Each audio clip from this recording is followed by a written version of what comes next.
Muito bem. Estamos de volta aí à TV Resolução, resolvendo mais um bloco de duas questões da FUVEST, segunda fase, vestibular 2008. Olha aqui, questão número 5 e questão número 6. Vamos lá?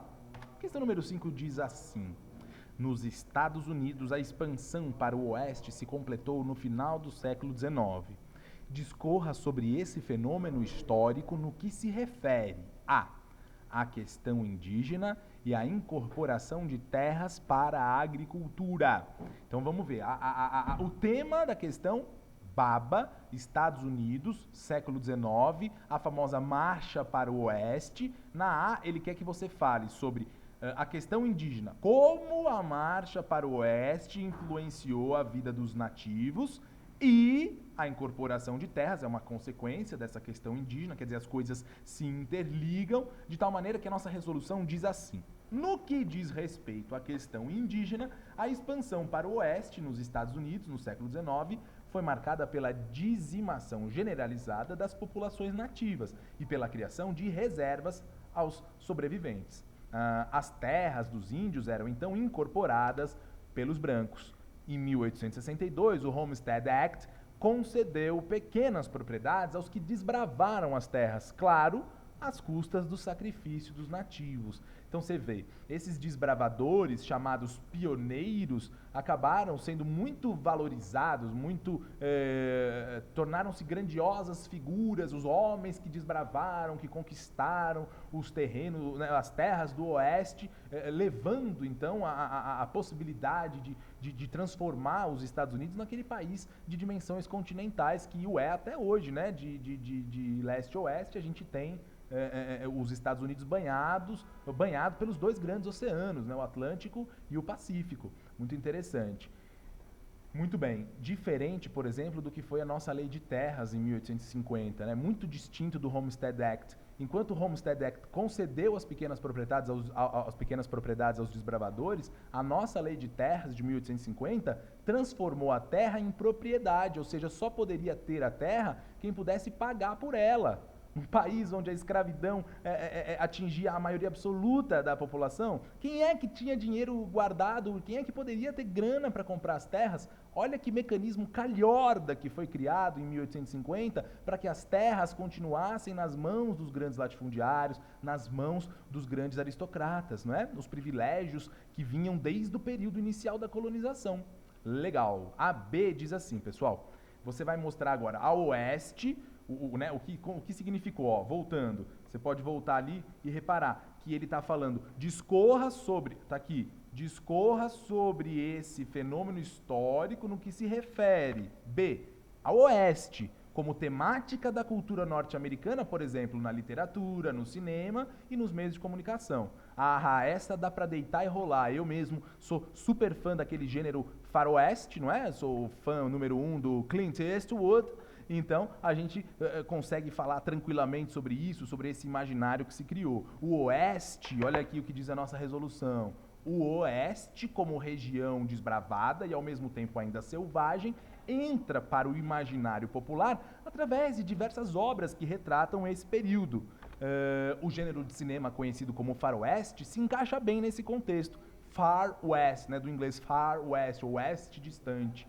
Nesse sentido, podemos destacar também o fortalecimento da ideia de nação predestinada por Deus, o chamado destino manifesto, reforçando a necessidade e principalmente o mérito das conquistas. Não é isso, galera?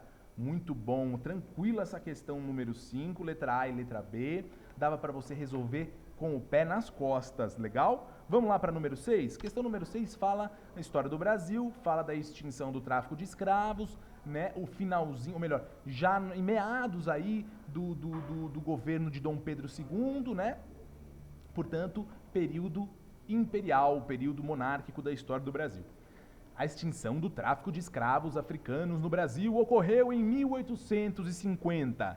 Com relação a esse marco histórico, explique o papel da Inglaterra nessa decisão. Quando eu li essa questão, eu até abri um sorriso. Quer dizer, os alunos também devem ter tido essa reação. Tá aí uma questão para você deitar e rolar. Dá para falar muito do papel da Inglaterra na decisão de extinguir o tráfico de escravos, não é?